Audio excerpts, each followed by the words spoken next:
दोस्तों नमस्कार। आप लोग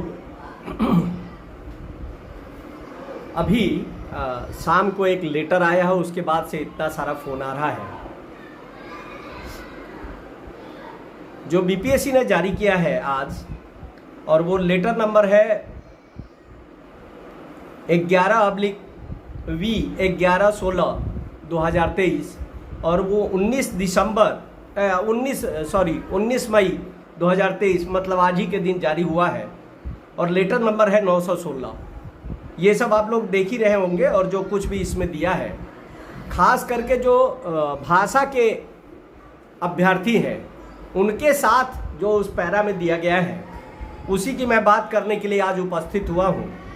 और आप सब जानते हैं कि चाहे इंग्लिश हो, उर्दू हो, बंगला हो, हिंदी हो, संस्कृत हो, ये कोई भी विषय हो, जब से माननीय नीतीश कुमार जी की सरकार बनी है और जब से ये प्रक्रिया नियोजन के स्टार्ट हुई है, तब से लगातार वो चाहे ऑनर्स में रहा हो या वो सब्सिडी में रहा हो, उन दोनों लोगों को नियोजन प्रक्रिया में भाग लेने का मौका मिलता रहा है।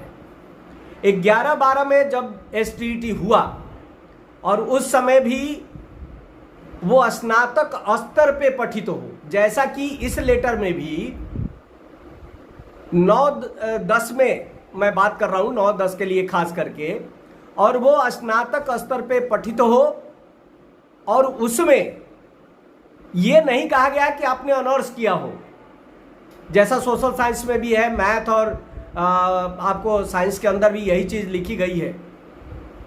लेकिन भाषा के संबंध में जब ऐसी बात वो आज पहली बार लेटर में देते हैं, तो उसमें थोड़ा सा लोग घबरा गए हैं और संशय पैदा हो गया है। सरकार को मैं बार बार आज सुबह की वीडियो में मैंने ये बात बोला है कि सरकार की मंशा यदि अब सही होती, क्योंकि लगातार मंशा पे सवाल ये उठते रहे हैं और ऐसे कुछ तथ्य होते हैं, उन तथ्यों के प्रमाण के आधार पे हम कह सकते हैं कि सरकार की मंशा नहीं है कि वो भर्ती करे। तो सरकार इस तरह के उसमें टर्म एंड कंडीशन क्रिएट करेगी कि वो मामला कोर्ट चला जाए और कोर्ट जाने के बाद आप जो है वो उस भर्ती पे कोर्ट इनसे स्टे ले लेगा या उसे रद्द कर देगा या उसे रोक देगा और कुछ दिन के लिए वो टल जाएगा। ये कुछ भी हो सकता है। अब ये जो 9-10 की बात करते हैं, उसमें देखिएगा, मैं अभी पढ़ रहा था लेटर और लगातार वो विषय लोग फ़ोन कर रहे थे। सुबोध जी अभी फ़ोन किए पटना से, एक अरविंद पांडे हैं सासाराम से, उनका फ़ोन आया, ठीक है। सुमित जी हैं, उनका भी, सुनीत जी का फ़ोन आया अभी जस्ट, वो संस्कृत से हैं, उनके साथ भी यही हालत है। बहुत सारे लोग हैं। हमको लगता है कि मेरिट, और ये सब मेरिट वाले हैं। अरविंद पांडे जी हिंदी से जो मेरिट में है वो 78 रैंक है उनकी बिहार में, ठीक है। एक और महिला साथी हैं, ठीक है, रीना, उनका नंबर जो है वो 400 समथिंग है, 416 या कुछ ऐसा उन्होंने बता रहे हैं, मुझे एग्जैक्ट याद नहीं आ रहा है। संस्कृत में भी जो सुनीत की बात है वो ऐसी इसी तरह से है। सुबोध जी की वाइफ जो है वो मेरिट के अंदर है और उसकी भी यही हालत है कि वो सब्सिडी के अंदर उसने क्वालिफाई किया, मतलब मेरिट में आई है।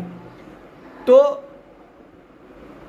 इसमें जैसा कि उन्होंने कहा है सामाजिक विज्ञान के स्तर पे, और ये 2.3 जो उनका पॉइंट है इस लेटर का, उसमें कक्षा 9 से 10 तक के विद्यालय अध्यापक के पद पर नियुक्ति हेतु विषय समूह निम्नवत होंगे, वो ये बात करते हैं। और इसी में जब वो घ जाते हैं, 2.3 के घ में जाते हैं, तो कहते हैं कि माध्यमिक शिक्षक के पद हेतु भाषा से संबंधित विषयों में संबंधित भाषा में स्नातक स्तर पर 3 वर्ष में पठित होना अनिवार्य है। इसका मतलब है कि सिर्फ स्नातक की बात करते हैं।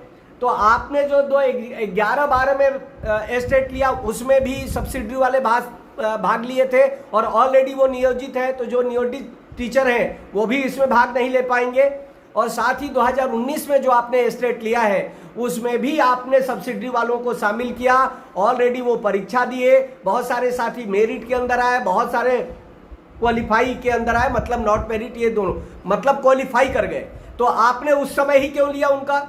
यह मामला एकदम लीगल है और कोर्ट इनसे लगातार पूछ सकता है कि जब आपको लेना ही नहीं था तो आपने पात्रता क्यों लिया, उनको क्यों पात्र बनाया? और 2011-6 से ही आपकी ये प्रक्रिया चल रही है, तो बीच में यदि आपको यही लेना था तो आप बदल देते इसको, आप पात्र ही नहीं करते, उनको बैठने ही देते एग्जामिनेशन के अंदर, तो अपना तैयार थे कि भाई हमको मौका ही नहीं मिला क्योंकि हम पात्र नहीं है।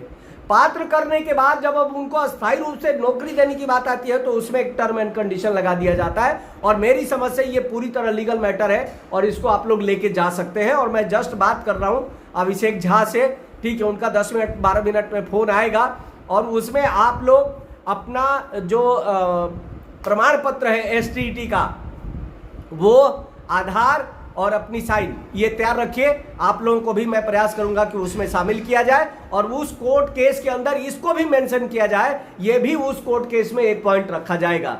सो धन्यवाद। आप जितने ज्यादा इसको फैला सकते हैं उन अभ्यर्थियों तक पहुंचे जो इसके चलते पीड़ित हैं, तो आप लोग कॉल कर सकते हैं। मेरा नंबर है, मैं एक बार बता देता हूं, 8840274779। एक बार और रिमाइंड कर लीजिएगा, 8840427479। Thank you.